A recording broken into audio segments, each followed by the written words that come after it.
शुभं करोति कल्याणम् आरोग्यं धनसम्पदा शत्रुबुद्धिविनाशाय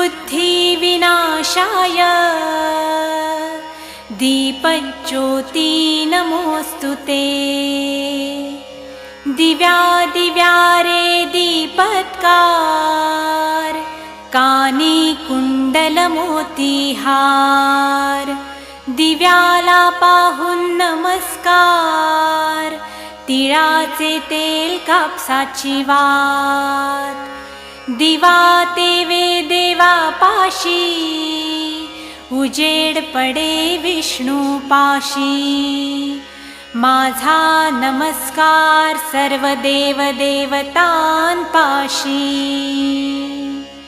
ये ग लक्ष्मी बैस ग बाजे माझं घर तुला साजे घरातली इडापिडा बाहेर जाऊ दे बाहेरची लक्ष्मी घरात येऊ दे घरच्या सर्वांना उदंड आयुष्य सुख समाधान शांती लाभू दे।